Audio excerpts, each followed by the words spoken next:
राष्ट्रीय कार्यकारिणी घोषित कर दी गई है। शिवपाल को नया राष्ट्रीय महासचिव बनाया गया है। स्वामी प्रसाद मौर्य भी बनाए गए हैं राष्ट्रीय महासचिव। तो इस वक्त की लखनऊ से बड़ी खबर आ रही है, सपा की राष्ट्रीय कार्यकारिणी की घोषणा कर दी गई है। आपको बता दें कि शिवपाल यादव को राष्ट्रीय महासचिव बनाया गया है। साथ ही साथ आपको बता दें कि स्वामी प्रसाद मौर्य को भी राष्ट्रीय महासचिव बनाया गया है। तो शिवपाल यादव को बड़ी जिम्मेदारी मिली है, राष्ट्रीय महासचिव घोषित किया गया है। साथ ही स्वामी प्रसाद मौर्य भी राष्ट्रीय महासचिव बनाए गए हैं। तो सपा की राष्ट्रीय कार्यकारिणी की घोषणा कर दी गई है। लखनऊ में यह घोषणा की गई है, शिवपाल यादव को राष्ट्रीय महासचिव बनाया गया है।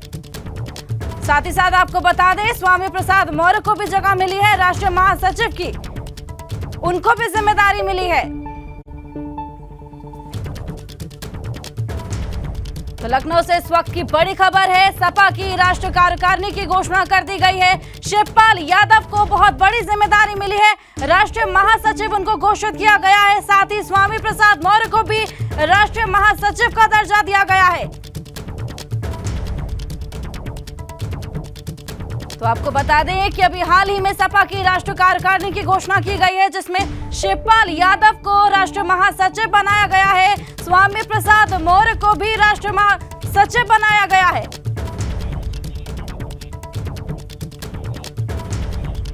तो वीरेश पांडे जी हमारे साथ जुड़ चुके हैं। वीरेश पांडे जी, सपा की राष्ट्रीय कार्यकारिणी की घोषणा कर दी गई है, साथ ही उसमें शिवपाल यादव को भी राष्ट्रीय महासचिव बनाया गया है।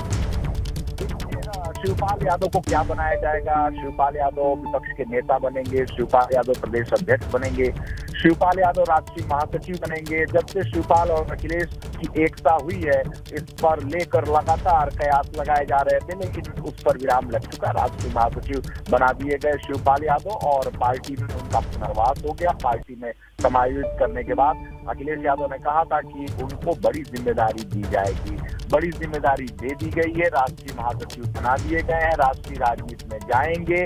प्रमुख राष्ट्रीय महासचिव अभी भी राम गोपाल यादव हैं और उपाध्यक्ष के तौर पर किरण नंदा ही अभी बने हुए हैं और अखिलेश यादव राष्ट्रीय अध्यक्ष। लेकिन जो शिवपाल यादव है, उसके अलावा जो दूसरा महत्वपूर्ण नाम है उस पर चर्चा करने लायक है, वो स्वामी प्रसाद मौर्य का है। रामचरितमानस कांड के बाद स्वामी प्रसाद मौर्य का प्रमोशन हुआ है। कल अखिलेश यादव से स्वामी प्रसाद मौर्य की मुलाकात हुई थी।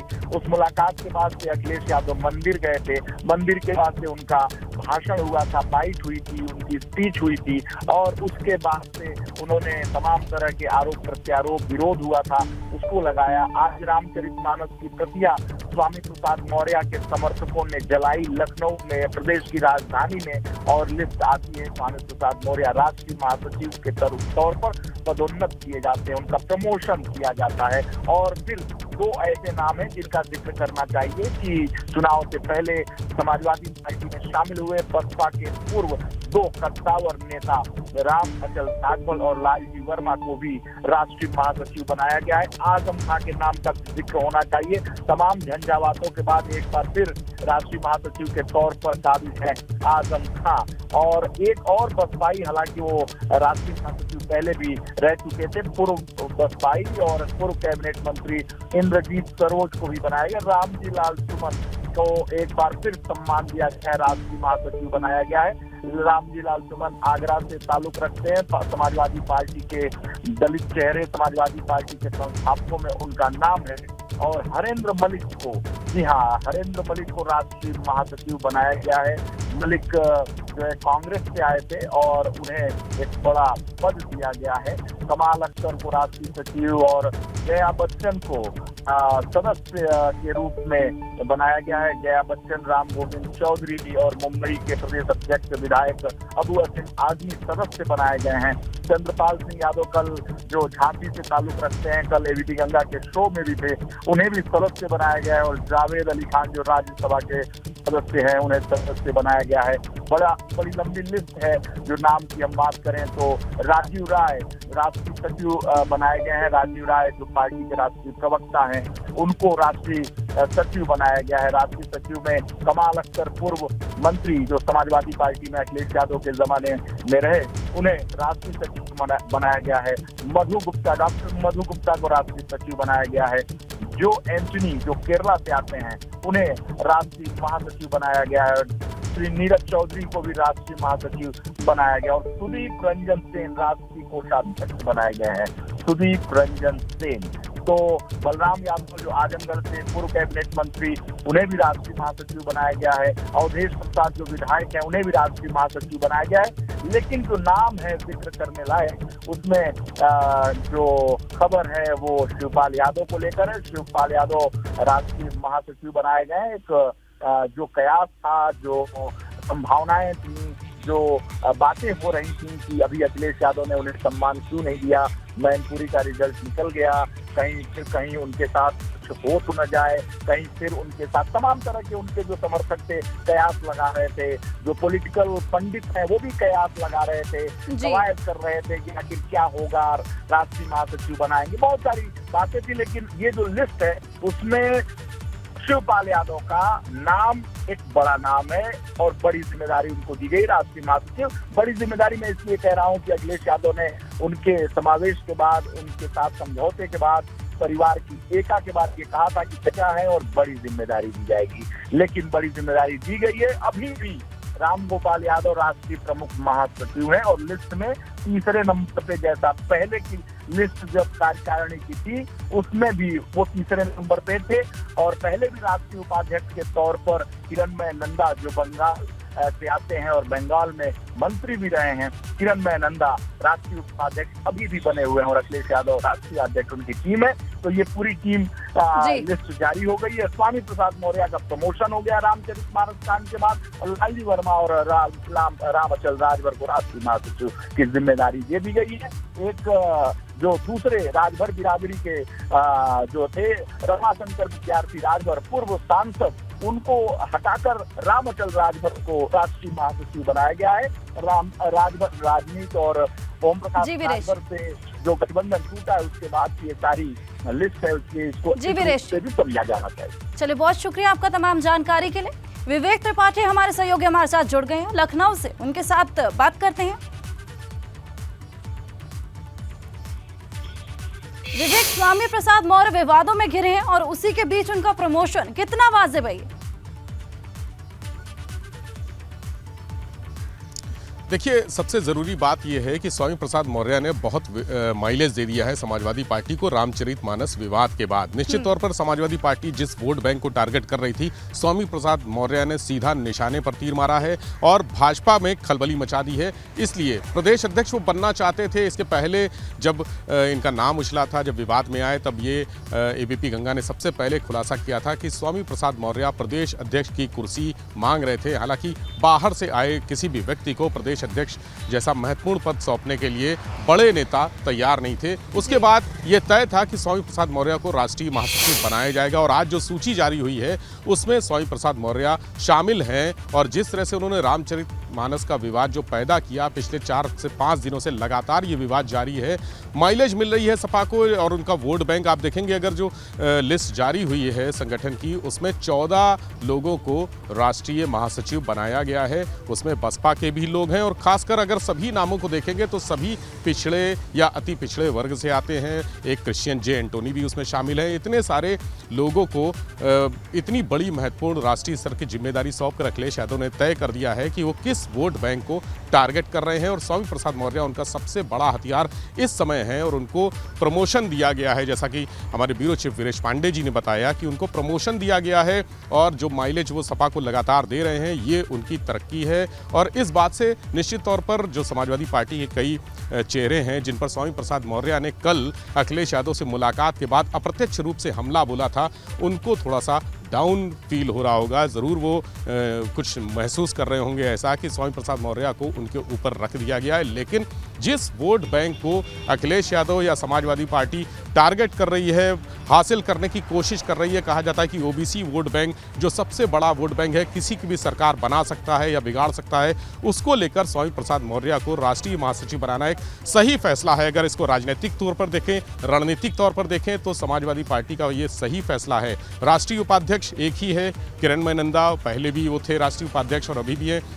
राम गोपाल यादव को प्रमुख राष्ट्रीय महासचिव बनाया गया है। वो भी महत्वपूर्ण पद है क्योंकि वो इस पूरे समाजवादी पार्टी के चाणक्य माने जाते हैं। सारी जो रणनीति होती है, कौशल होता है, वो डिसाइड करते हैं। शिवपाल सिंह यादव प्रबंधन में माहिर हैं और चुनाव प्रबंधन उन्होंने मैनपुरी उपचुनाव में साबित कर दिया है कि किस तरह के मैनेजमेंट से। उसके बाद हालांकि उन्होंने कुछ बड़े बोल भी बोले। उन्होंने कहा कि केशव मौर्य को टारगेट करते हुए कि चुनाव कैसे लड़ा जाता है ये हम सिखाएंगे, और इसमें कोई अतिशयोक्ति नहीं है। उनका बड़ा बोल जरूर है लेकिन वो माहिर हैं इस पूरे प्रबंधन में, गोटे बिछाने में। जो राजनीतिक गोटे हैं वो बिछाने में माहिर हैं। उनको राष्ट्रीय सचिव बनाना था। पहले भी ये चर्चा जब हुई थी कि शिवपाल जी यादव से जब नज़दीकियां साबित होने लगी थी और मिल गए थे चुनाव के दौरान, तब ये तय था कि शिवपाल यादव को कोई महत्वपूर्ण जिम्मेदारी दी जा सकती है। पिछले दिनों जब अखिलेश यादव शिवपाल यादव से मिलने उनके घर गए थे, तभी ये तय हो गया था कि कुछ दिनों में, यानी अगले कुछ दिनों में, जो समाजवादी पार्टी का राष्ट्रीय संगठन है उसकी सूची जारी हो जाएगी, वो तैयार हो जाएगा। हालांकि प्रदेश संगठन अभी तैयार होना है। जो यहाँ पर प्रदेश अध्यक्ष हैं नरेश उत्तम पटेल, उनके नेतृत्व में ही एक कमेटी बनाई जाएगी ऐसा माना जा रहा है, क्योंकि नरेश उत्तम पटेल को लेकर भी बहुत ज़्यादा सहमति समाजवादी पार्टी में अंदर नहीं है। लेकिन जिस वर्ग से आते हैं, जो जातीय समीकरण है, उसमें समाजवादी पार्टी को उनको बनाए रखना एक मजबूरी नहीं, एक रणनीतिक राजनीतिक कौशल भी है। ये भी ज़रूरी है कि उनको उनके पद पर बनाए रखा जाए। मौर्य समाज से उन्होंने स्वामी प्रसाद मौर्य को ऊपर भेज दिया है। शिवपाल सिंह यादव अपने चाचा को भी महत्वपूर्ण जिम्मेदारी दे दी है, जो राष्ट्रीय स्तर पर संगठन को मजबूत करने का काम करेंगे। प्रदेश स्तर पर जो अगले चुनाव होने वाले हैं, चाहे वो निकाय चुनाव हो या फिर अगले साल लोकसभा चुनाव हो, उसको लेकर भी अब समाजवादी पार्टी एग्रेसिव तरीके से आगे आएगी। जिस तरह से संगठन की कमजोरी की मांग बात उठती रही है और ये मांग उठती रही है कि जल्दी से जल्दी संगठन को डेवलप करें। कई बार हम लोगों ने अखिलेश यादव से प्रेस कॉन्फ्रेंस में या आपसी बातचीत में सवाल भी किया कि आखिर संगठन की घोषणा क्यों नहीं हो रही है। चुनाव सर पर है और संगठन निष्क्रिय है या अभी तक पूरी तरह से मजबूती से बना नहीं है। तो बहुत सारी चीज़ें चुन चुन के अखिलेश यादव तैयार कर रहे थे। संगठन में एक एक चेहरा अगर आप देखेंगे तो बसपा से आए लोगों को भी जगह दी गई है। राम अचल राजभर को महत्वपूर्ण जगह दी गई है, उनको भी राष्ट्रीय महासचिव की जो 14 लोगों का नाम है उस लिस्ट में शामिल किया गया है। लालजी वर्मा बसपा से आए थे, उनको भी राष्ट्रीय महासचिव बनाया गया है। और ये सब ऐसे चेहरे हैं जिन्होंने मैनपुरी चुनाव में रात भर कैंपिंग की है और डिंपल यादव को जिताने के लिए एड़ी चोटी का जोर लगाया। जो रिकॉर्ड तोड़ जीत हुई है डिंपल की, उसके पीछे इन चेहरों की मेहनत है। तो सभी को अखिलेश ने एक तरह से पुरस्कार भी दिया है और अपना जो अगला विवेक, इसमें जो दो नाम हैं, बिल्कुल आपने सही कहा कि सबको, चाहे वो बसपा से आए लोग हों या जिन्होंने मैनपुरी उपचुनाव में जबरदस्त परिश्रम किया हो समाजवादी पार्टी के लिए, वो सब ठीक है, उन सबको पुरस्कार मिलना ही था, इसका अनुमान था। लेकिन शिवपाल यादव को क्या पद मिलेगा, एक तो इस पर सबकी निगाहें थी, और दूसरा जो सबसे बड़ा चौंकाने वाला फैसला है वो स्वामी प्रसाद मौर्य को वर्तमान राजनीतिक तूफान के बीच में राष्ट्रीय महासचिव बनाया जाना है। ये जो दो घोषणाएं हैं, ये जो दो नाम जिनको पद दिए गए हैं, इस पर सबसे ज्यादा चर्चा होगी, इस पर खूब राजनीतिक प्रतिक्रियाएं आएंगी और हो सकता है अभी बस कुछ ही क्षणों में ऐसा होना शुरू हो जाए। विवेक, तो ये बताइए कि क्या सोच रही होगी राष्ट्रीय महासचिव, राष्ट्रीय प्रमुख महासचिव का पद देके प्रोफेसर राम गोपाल यादव को तो सीनियर रखा गया है, लेकिन राष्ट्रीय महासचिव स्वामी प्रसाद मौर्य को बनाना यह बड़ी बात है। देखिए राजेंद्र, मैं फिर कहूंगा जो रामचरितमानस का विवाद हुआ है उससे सपा को बहुत फायदा मिल रहा है। जिस वोट बैंक को टारगेट कर रही है उस वोट बैंक, अभी आज ही ओबीसी के एक महासभा है, उसने पुतले जलाए, उसने रामचरितमानस की प्रतियां जलाई हैं। यानी अब जो रामचरितमानस को लेकर स्वामी प्रसाद मौर्य का मुंह से बयान जारी हुए, जो शब्द जारी हुए, और लगातार अपने इस बयान को लेकर वो स्टैंड भी कर रहे हैं। ये बड़ी बात है कि वो स्टैंड कर रहे हैं और जिन लोगों ने प्रतिक्रियाएं दी हैं, जिन लोगों ने विरोध जताया है, उसके ऊपर भी वो हमला कर रहे हैं, चाहे ट्वीट के जरिए हो, चाहे भाषण के जरिए हो या कोई वीडियो बाइट के जरिए हो, लगातार हमला कर रहे हो। अखिलेश यादव की चुप्पी ये बता रही है। अखिलेश यादव पहले 2 दिन शांत रहे, उनको लगा कि वेट एंड वॉच की स्थिति है, पहले देख लें इसके रिपरकशंस क्या होंगे इस बयान के, ये बयान सपा को नुकसान पहुंचाएगा या भाजपा को फायदा पहुंचाएगा। सारी चीजें देखकर उन्होंने खामोशी ओढ़ ली और अभी तक इस मामले को लेकर कोई बयान नहीं दिया। जबकि और भी कल उन्होंने शूद्र वाला बयान दे दिया। जी, जी। जिस तरह से मंदिर में जाने पर रोक लगाई गई स्वामी प्रसाद मौर्य के, और वास्तव में राजेंद्र यही चाहती थी समाजवादी पार्टी की कुछ ऐसा हो कि उनके लोगों को, जो उनके दलित नेता हैं, पिछड़े नेता हैं, ओबीसी वर्ग के नेता हैं, उनको मंदिर में जाने से रोका जा रहा है। इसी मुद्दे को कैश कराने के लिए ये बयान को लगातार तूल दिया जाता रहा और स्वामी प्रसाद मौर्य अपने इस बयान में बहुत हद तक कामयाब रहे हैं। अब भारतीय जनता पार्टी के लिए यह बयान एक तरह से उसका विरोध करना या उसका विरोध ना करना, दोनों तरह से भारतीय जनता पार्टी के लिए यह मुसीबत बन गया है। अगर वो विरोध करते हैं तो भी उनको लगेगा कि एक मुसीबत है, धर्म ग्रंथ के प्रति उन्होंने जो एक बात कही है, रामचरितमानस के लिए जो बात कही है, और अगर विरोध नहीं करते हैं, शांत बैठ जाते हैं, तो उनका जो हिंदू बड़ा वोट बैंक है वो टूट कर बिखरेगा, या उसमें एक असमंजस वाली स्थिति पैदा हो जाएगी, या वो विरोध शुरू कर देगा कि इतनी बड़ी पार्टी जो राम के नाम पर मंदिर बनवा रही है, तमाम वोट बैंक एकत्र कर रही है, वो आखिर विरोध क्यों नहीं कर रही। तो भारतीय जनता पार्टी के लिए ये एक तरह से गले की हड्डी बन गया है स्वामी प्रसाद मौर्य का बयान, और सपा इस पूरे के ठेकेदार महिलाओं को अपमानित करने का काम कर रहे हैं। यही नहीं, जिन आदिवासियों, दलितों, पिछड़ों के बलबूते पर भाजपा ने हिंदू कह के वोट लिया, जब उनके सम्मान की बात आती है तो यही भाजपा आदिवासियों, दलितों, पिछड़ों को एक एक करके उनके हक और अधिकार छीन रही है, संवैधानिक अधिकारों का कत्लेआम कर रही है, आरक्षण को खत्म कर रही है और सरकारी सेवाओं से उनको वंचित करके उनको दीनहीन अवस्था में बनाए रखने का पाप कर रही है। आज भाजपा का भी असली चेहरा सामने आ गया और धर्म के ठेकेदारों का भी असली चेहरा सामने आ गया। केशव प्रसाद मौर्य कह रहे हैं ये सिर्फ उनका बयान नहीं है, पूरे समाजवादी पार्टी का बयान है। वो जो राम भक्तों पर जिन्होंने गोलियां चलाई है, उनसे और क्या उम्मीद किया जाए। ये भारतीय जनता से जाके पूछो। नेताजी श्री मुलायम सिंह यादव जी इनसे प्रार्थना पत्र नहीं दिए कि हमको सम्मान दीजिए। नेताजी पूरे देश के महान नेता थे, उनकी लोकप्रियता को देख करके भाजपा ने उनको पद्म विभूषण सम्मान दिया था, यद्यपि नेताजी की हैसियत के अनुरूप नहीं था। सम्मान क्यों दिया अगर इतने बुरे थे? तो इसलिए भाजपा का दोहरा चरित, वोट लेने के लिए शूद्र हिंदू और सम्मान के लिए नीच, अधम, दुष्ट, ये भाजपा की सोच आज हर दलित, हर पिछड़ा। और उत्तर प्रदेश के पूर्व मुख्यमंत्री बीजेपी नेता डॉक्टर दिनेश शर्मा इस वक्त हमारे साथ जुड़ गए हैं। डॉक्टर शर्मा, बहुत स्वागत आपका।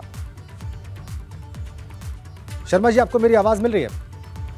जी, आपकी आवाज आ रही है। सर, अभी हम बयान देख ही रहे थे स्वामी प्रसाद मौर्य का। वो भारतीय जनता पार्टी पर हमलावर हैं। वो ये कह रहे हैं कि जानबूझकर शूद्रों को उनके अधिकारों से वंचित किया जा रहा है, उनको आरक्षण से वंचित किया जा रहा है, और फिर वो ये कहते हैं कि जो हुआ है वो बहुत अच्छा हुआ है, जो उन्होंने कहा बिल्कुल सही कहा है। इस पर आपकी टिप्पणी?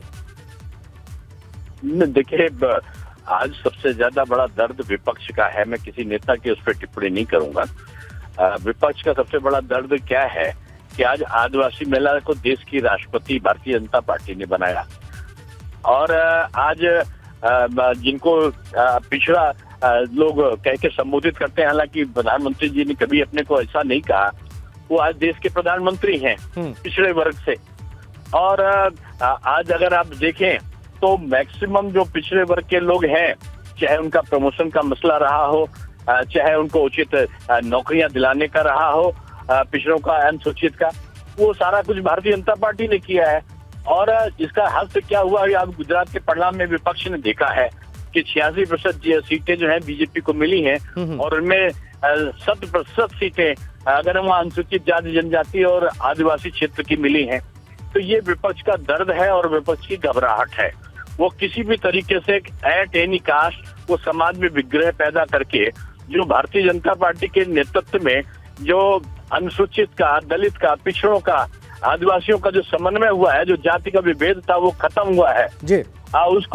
उसको फिर से उजागर करके उनके आपसी जाति का विग्रह, संप्रदाय का विग्रह ये प्रारंभ करना चाहते हैं जी। तो मैं समझता हूँ कि इनकी सबकी कोई भी नीति चलने वाली नहीं है।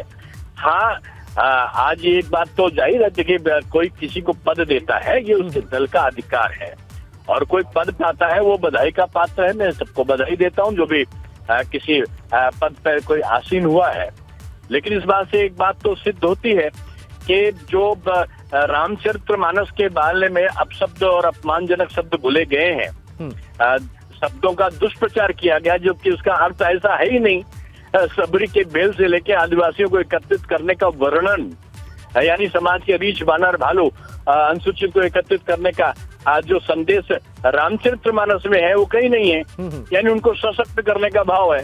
तो उसको बजाय उसको दूसरा तरह से दुष्प्रचारित करने का और उसको जलाने तक का जो अपराध किया है लोगों ने, उन सबको अगर कोई सम्मानित करना चाहता है, जिसके मतलब ये समाजवादी पार्टी की नीति है कि धर्म ग्रंथों को अपमानित करो, हिंदू धर्म को अपमानित करो, हिंदू धर्म और सनातन धर्म को मानने वालों को अपमानित करो। अगर ये नीति समाजवादी पार्टी की है जी, तो जनता उसका लोकतांत्रिक तरीके से जवाब देती आई है, फिर देगी। ठीक है सर। हमारे साथ अमित जामई जुड़े हुए हैं, समाजवादी पार्टी के प्रवक्ता हैं। आप कह रहे हैं कि सनातन धर्म को अपमानित करने वालों को सम्मानित करने की जो नीति है समाजवादी पार्टी की, उसका जवाब जनता देगी। अमित जामई, अगर आपको यह बात अगर आपको सुनाई दी हो तो आप अपनी बात रख सकते हैं यहाँ पे। देखिए, सबसे पहले तो स्वामी प्रसाद मौर्य जी को और आदरणीय शिवपाल यादव जी को राष्ट्रीय महामंत्री बनाने पर पूरे प्रदेश में हर्ष और उल्लास का विषय है। और माननीय राष्ट्रीय अध्यक्ष जी ने और पार्टी ने बहुत बड़ी जिम्मेदारी स्वामी प्रसाद जी को और जो नवाजी है, जो जाति जनगणना का जो जनसंघर्ष उत्तर प्रदेश में सड़कों पे शुरू होने वाला है जी, वो गोलबंदी करने में स्वामी प्रसाद जी को आगे रखा जाएगा। दूसरी बात ये है कि स्वामी प्रसाद जी ने जो बात कही है, ये जो बीजेपी वाले आरएसएस के लोग ये जो अंबेडकर साहब को लेकर बोलते हैं ना 24 घंटा, अंबेडकर ने इस देश में मनुस्मृति को जलाने का चलन शुरू किया। हर साल जलवाते थे, पूरे देश में होता है। अगर स्वामी प्रसाद जी के सवालों में कुछ गलत है तो हम कह रहे केशव प्रसाद मौर्य को उतारिए, उनके साथ डिबेट करवाइए 2 घंटे की। भाई अच्छा ये छोड़िए, स्वामी प्रसाद तो छोड़िए, आप मुझे बताइए ना कि माननीय अखिलेश यादव जी दुनिया के विश्वविद्यालय से पढ़ के लिखने के बाद वो मुख्यमंत्री बनते हैं, अपने आप को डिकास्ट करते हैं, जाति को तोड़ देते हैं लोहिया के सपने पर।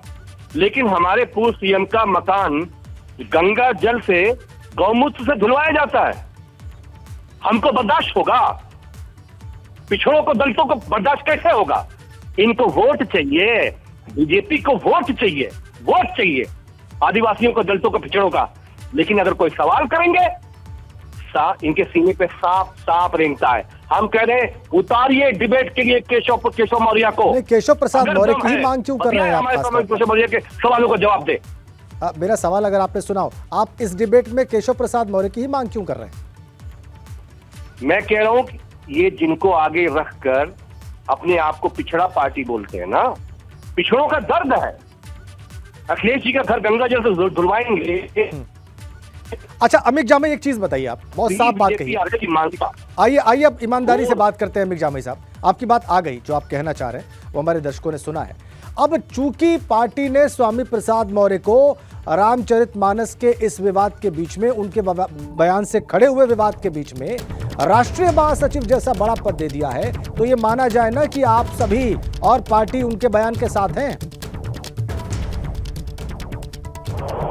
अमित जामई साहब, स्वामी प्रसाद जी ने अपने बयान में बहुत साफ कहा है, ये बयान मेरा निजी बयान है, ये पीड़ा मेरी निजी, मेरे समाज की, समाजवादी पार्टी का के जोड़ कर मैंने इस बात को नहीं बोला है। और हम भी कह रहे हैं, अमित जामई भी बोल रहे हैं, समाजवादी पार्टी भी कह रही है कि हम किसी भी धर्म को, ईसाई धर्म हो, बुद्धिस्ट हो, जैन हो, मुसलमान हो, हिंदू हो, हम उनके किताबों का सम्मान, इज्जत के नहीं अमित जामई साहब, आप सभी धर्मों का सम्मान करते हैं, ये बात घोषित रूप से आप कई बार कह चुके हैं, पार्टी कह चुकी है। मेरा सवाल बहुत स्पेसिफिक है, बहुत पॉइंटेड मेरा सवाल है। इस तूफान के बीच में अगर आपने स्वामी प्रसाद मौर्य को राष्ट्रीय महासचिव बनाया है और आप ये भी साथ में कह रहे हैं कि ये उनका निजी बयान है, तो आप उनके निजी बयान के साथ तो है ना? नहीं, उनका निजी बयान है, उससे डिफर करते हैं हम। उनकी बात से सहमत नहीं है।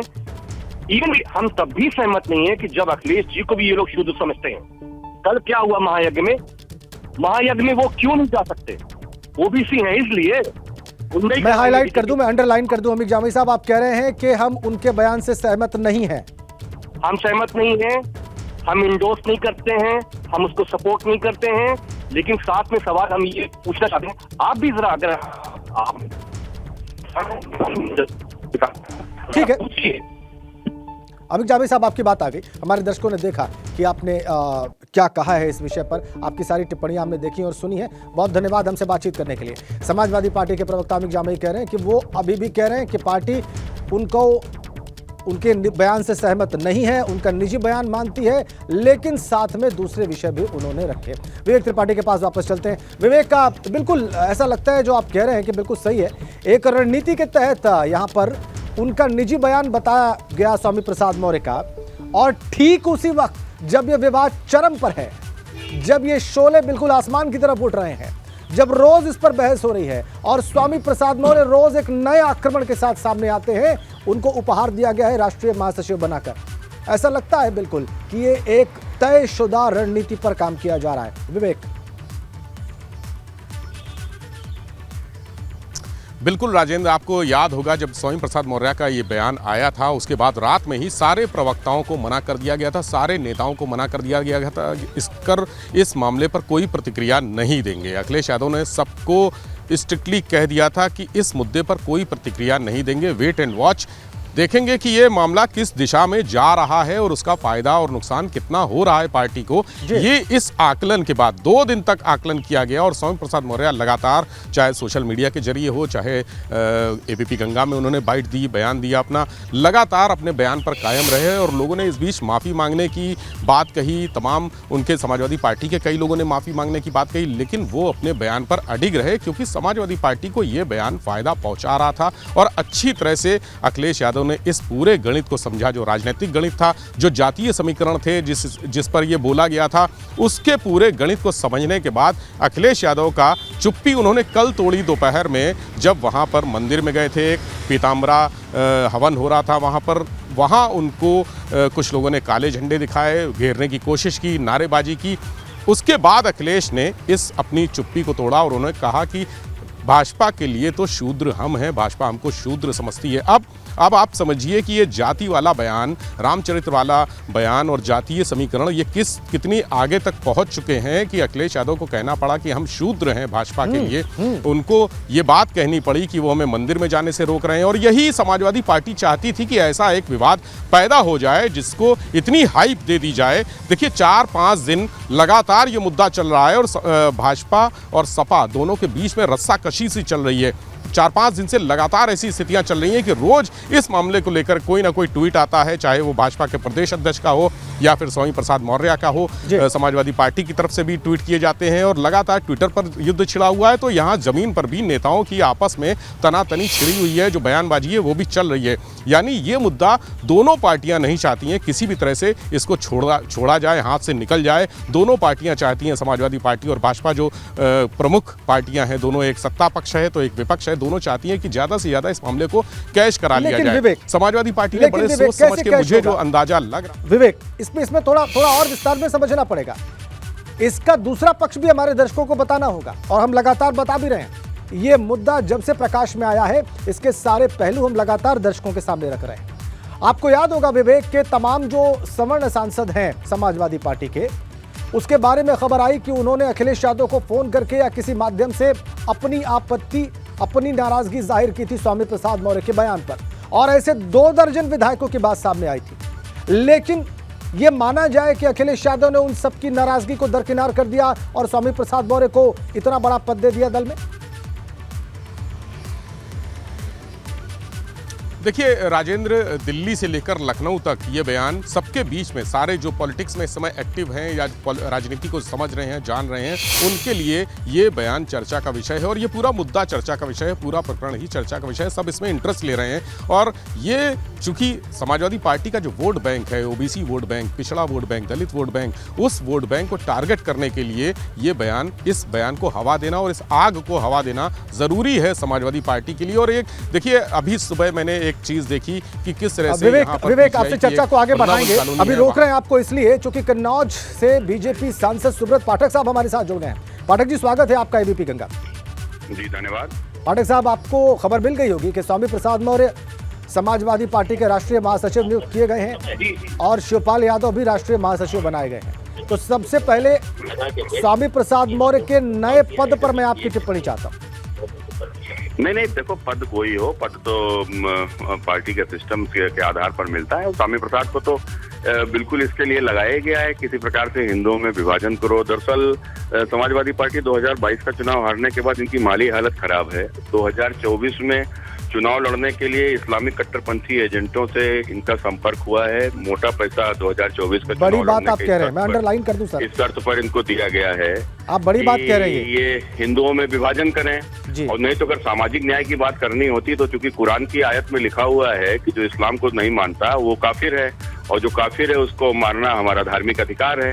तो सामाजिक न्याय की बात करें तो कुरान के ऊपर भी बात आवाज उठाएं। आखिर रामचरितमानस की बात उठाकर ये बिल्कुल स्पष्ट कर रहे हैं कि हिंदुओं को जातिवाद में विभाजित करो और उसको लेकर इनको एक मोटा पैसा दिया गया है। तो अखिलेश यादव किसने दिया है सर, एक बार फिर से बताएं प्लीज। इस्लामिक एजेंट के रूप में काम कर रहे हैं। कृपया बताएं कि किसने ये फंड किया है।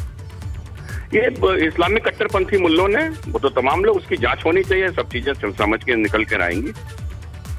और अभी हमें जानकारी मिल रही है कि अखिलेश यादव भी कन्नौज में है। खैर बहरहाल शिवपाल यादव को राष्ट्रीय महासचिव बनाया है, इस पर आपकी टिप्पणी? उनकी वापसी हुई है और ताकतवर तरीके से हुई है। वो तो घर की पार्टी है, उसमें चचा भतीजे, वो तो सब पूरा घर देखो, पूरा कुनवा ही, कोई सांसद था, कोई विधायक था। अब लेकिन जनता ने उस लायक ही नहीं रखा तो पार्टी में अपना कोई भी पद दें, तो पार्टी तो उनकी अपने घर की पार्टी है। तो अब आप लोग क्या आगे की रणनीति बना रहे हैं? चूंकि स्वामी प्रसाद मौर्य राष्ट्रीय महासचिव बन गए हैं, रोज वो हमले करते हैं। अभी वो हमला कर रहे थे कि मुलायम सिंह यादव को, नेताजी को, दिवंगत नेताजी को पद्म विभूषण किसने दिया? हम तो मांगने नहीं गए थे। देखो, जो जिसका योग्य होता है उसको लिए होता है, तो सरकार तय करती है, वो तो सरकार ने तय किया होगा। लेकिन ये एक चीज स्पष्ट हो गई है कि जिस प्रकार से रामचरितमानस के खिलाफ आवाज उठाना और उसको लेकर हिंदुओं में किसी प्रकार का जाति का विभाजन कराना, हिंदुओं में आपसी संघर्ष बढ़ाना, इनका एक सोचा समझा कि इनकी रणनीति है।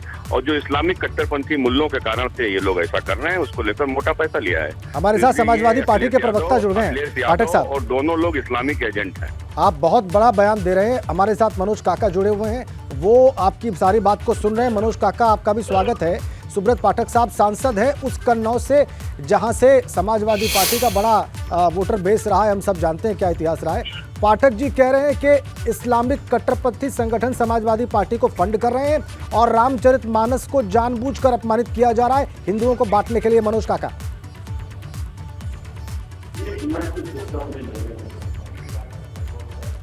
काका साहब, आपको मेरी आवाज मिल रही है? में ये लिखा हुआ है कि ये सरकार का धर्मनिरपेक्षता होता है। तो मुझे बहुत हास्यास्पद लग रहा है कि एक सदन का सदस्य होकर के और संविधान की प्रस्तावना से अनभिज्ञ हैं पाठक जी। और पाठक जी कन्नौज के जनमानस के विकास से भी अनभिज्ञ हैं। वहाँ परफ्यूमरी पार्क नहीं स्टार्ट करा पा रहे हैं, वहाँ के गलियों शौचालयों की कोई व्यवस्था नहीं करा पा रहे हैं, वहाँ के प्राथमिक विद्यालयों में बच्चों को भोजन नहीं मिल पा रहा, उसकी बात नहीं कर पा रहे हैं। इनसे मैं ये जानना चाहूंगा कि किस पर इस्लामिक बात क्या हो रही है? तुमने रामचरितमानस मनोज काका साहब यहाँ पे के लिए कहोगे, ये कह रहे हैं कुरान के लिए कहोगे कि उससे वो आयत हटाई जाए जिसमें लिखा हुआ है कि जो इस्लाम को नहीं मानता वो काफिर है, काफिरों की हत्या करना उनका धार्मिक अधिकार है। बताओ, इसका विरोध करोगे? बोलो, जो प्रश्न है वो बोलो। रामचरितमानस भाषा की मर्यादा बरकरार रखें।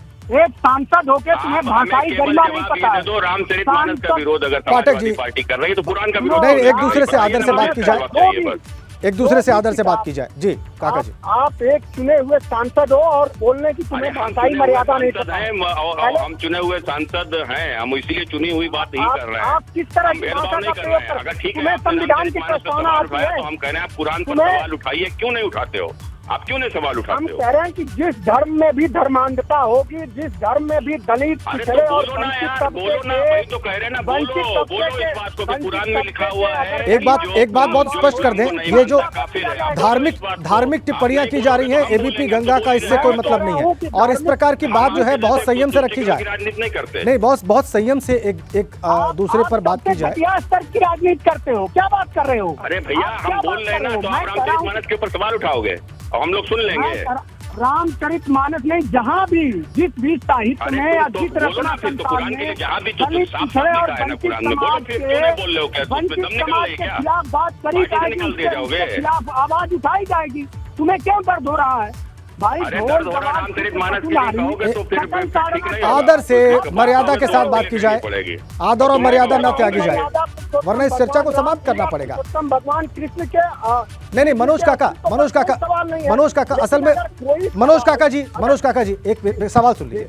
सुब्रत पाठक जी कह रहे हैं, सुब्रत पाठक जी सवाल उठा रहे हैं कि आप उन लोगों को सम्मानित कर रहे हैं जो कि रामचरितमानस का अपमान कर रहे हैं, एक बात। दूसरा उनका आरोप यह है कि इस्लामी कट्टरपंथी संगठन आपको फंड कर रहे हैं, और ये बहुत बड़ा आरोप लगा रहे हैं सुब्रत पाठक आप पर। मैं कह रहा हूं कि सुब्रत पाठक को ठीक से जानकारी नहीं है। उनके गृह मंत्री जी के सुपुत्र का पूछिए किसके किसके साथ धंधा चलता है। अजीत डोभाल जी के सुपुत्रों का धंधा किस स्टेट में चलता है। इनको ठीक अरे से कोई सुप्रीम जानकारी कोर्ट नहीं में है। ये आय से अधिक संविधान पे संपत्ति चलता का है। मामला अखिलेश के खिलाफ चल रहा है, आप उस पर बात करो ना। संविधान- किसका क्या चल रहा है वो तो सुप्रीम कोर्ट में जाएगा, कोर्ट में जाएगा, एजेंसियां काम करेंगी।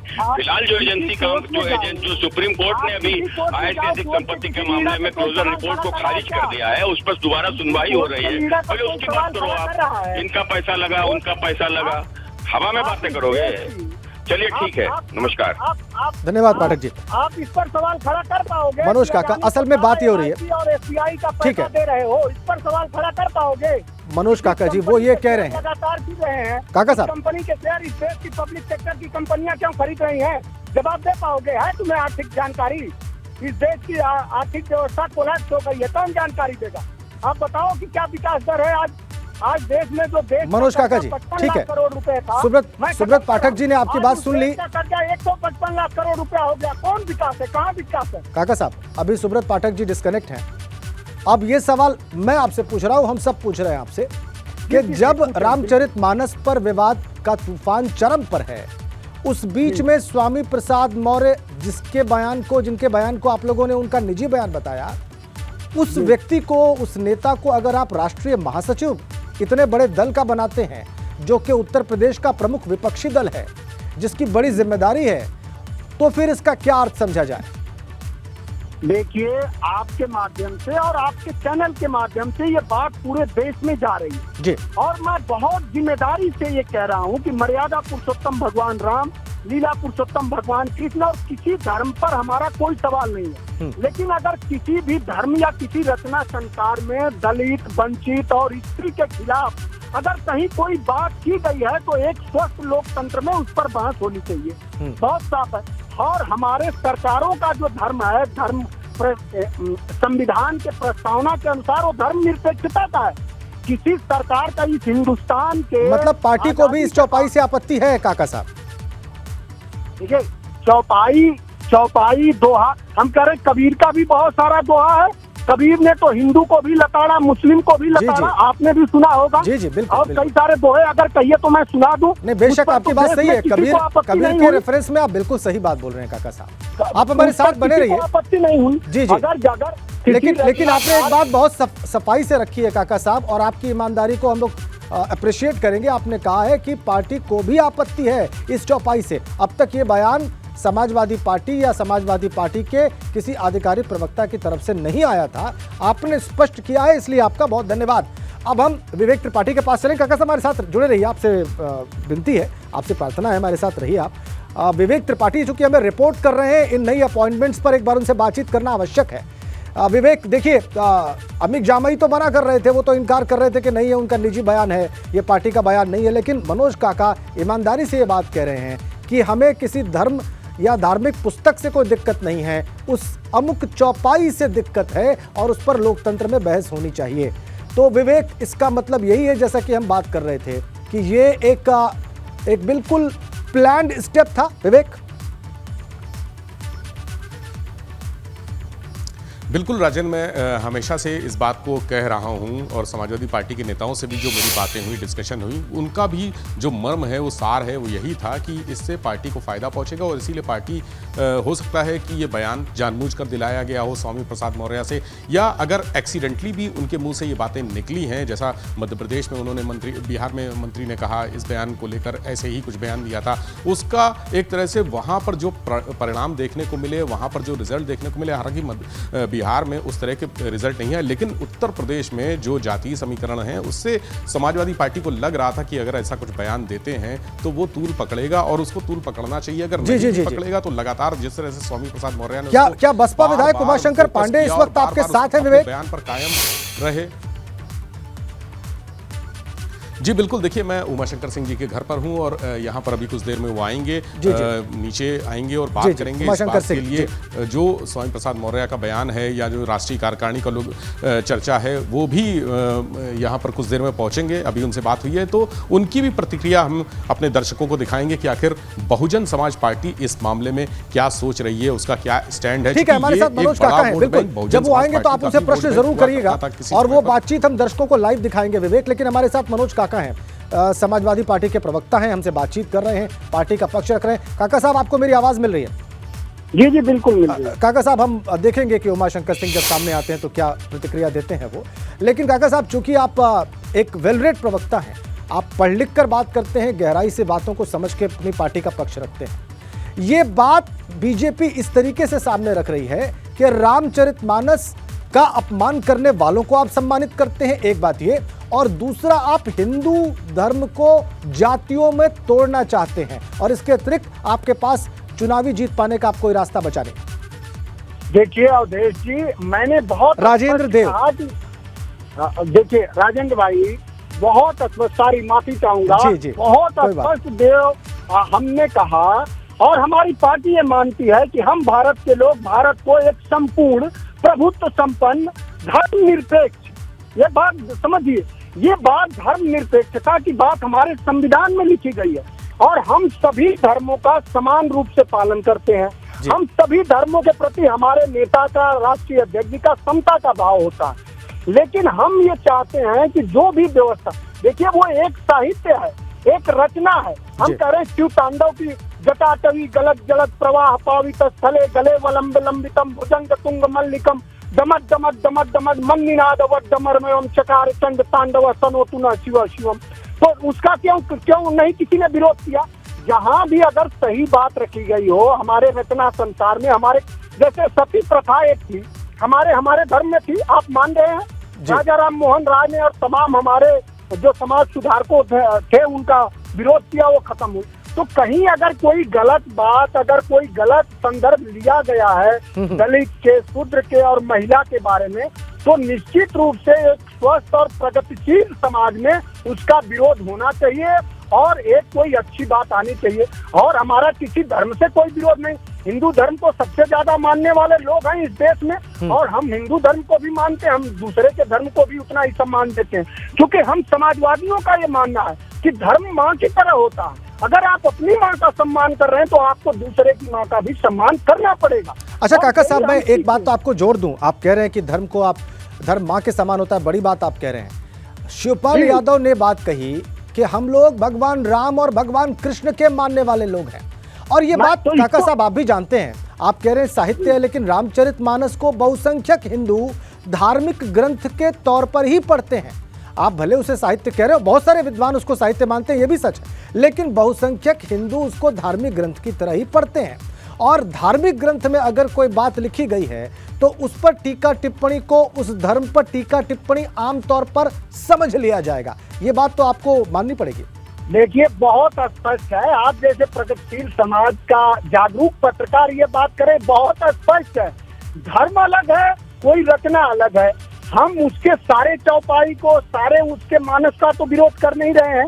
जहाँ कहीं कोई बात लिखी गई है तो अगर उसमें सुधार की बात अगर किसी व्यक्ति ने करा, किसी समाज ने करा, किसी तबके को अगर उससे तकलीफ है तो निश्चित रूप से सुधार होना चाहिए। हम ये आपकी बात बात कर रहे हैं। ठीक है, आप कह रहे हैं कि निश्चित रूप से अगर किसी को तकलीफ है किसी बात से तो उसमें सुधार होना चाहिए। राकेश त्रिपाठी, मनोज काका साहब हमारे साथ जुड़ गए हैं, भारतीय जनता पार्टी के प्रवक्ता हैं और इस वक्त हमारे साथ चर्चा में जुड़े हुए हैं। आपके सारे तर्क भी वो सुन रहे हैं। त्रिपाठी जी, स्वागत है आपका। मनोज काका कह रहे हैं कि धर्म माँ की तरह होता है, हम लोग धर्म को बहुत मानते हैं, बहुसंख्यक हिंदू धर्म को मानते हैं और इसलिए उनका ये कहना है कि अगर कहीं कोई बात किसी को पीड़ा पहुंचाने वाली है तो उस पर चर्चा होनी चाहिए, ये स्वस्थ लोकतंत्र में आवश्यक है। आपकी टिप्पणी?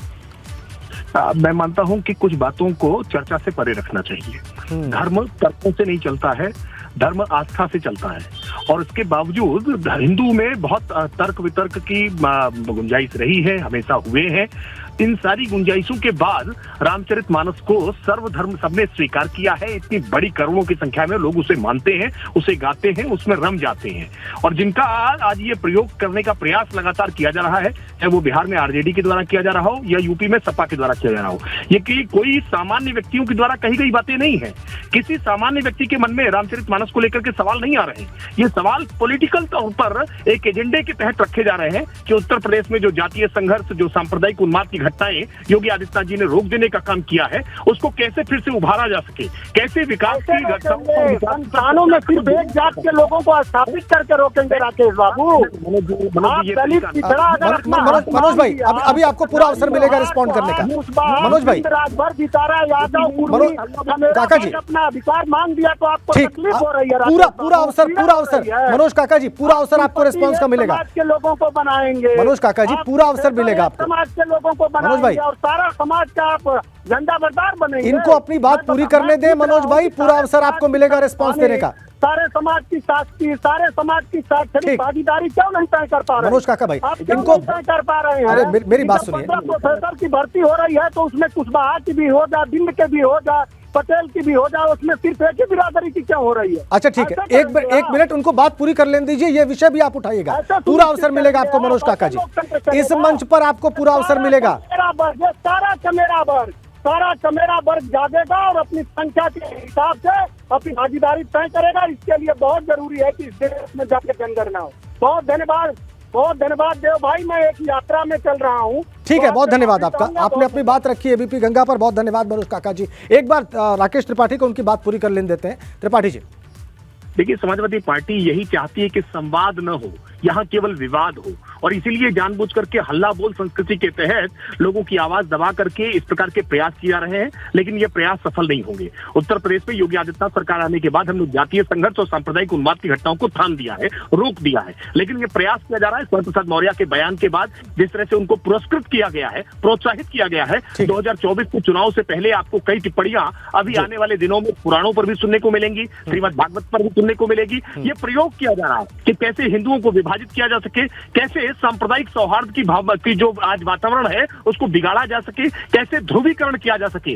कैसे तुष्टीकरण किया जा सके। लेकिन ये सारी घटनाएं बहुत भारी पड़ेंगी क्योंकि उत्तर प्रदेश तो बदल चुका उत्तर प्रदेश है, अब ये जात और मजहब के समीकरणों पर नहीं चले। आपने एक बड़ी राजनीतिक भविष्यवाणी कर दी है कि ऐसे बयान और आएंगे, दूसरे ग्रंथों पर आएंगे। बहुत धन्यवाद राकेश त्रिपाठी जी। और अब हम चलेंगे विवेक त्रिपाठी के पास। विवेक त्रिपाठी इस वक्त लखनऊ से हमारे साथ कनेक्ट हैं, वो रिपोर्ट कर रहे हैं इन नई नियुक्तियों पर और इस वक्त मुझे लगता है विवेक आपके साथ हैं बीएसपी विधायक उमाशंकर सिंह।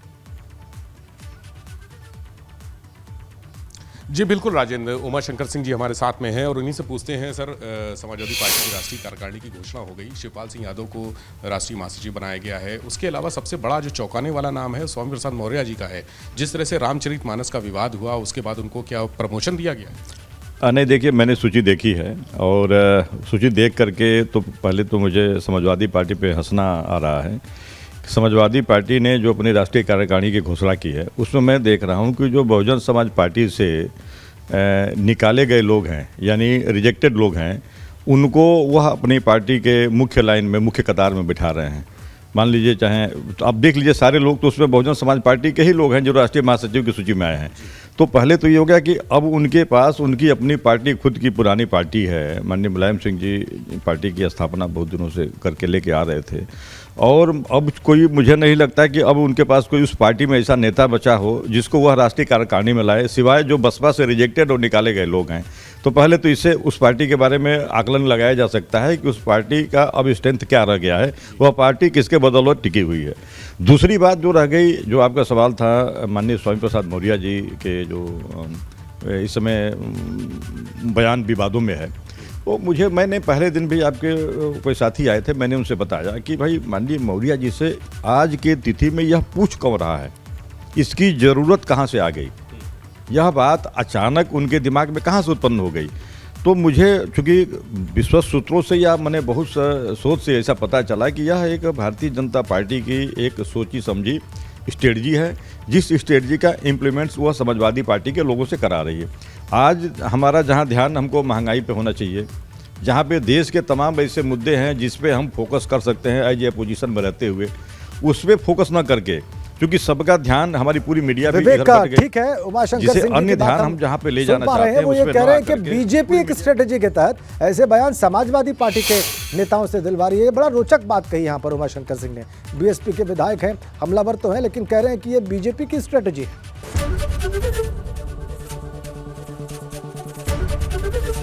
एबीपी गंगा, खबर आपकी, जुबान आपकी।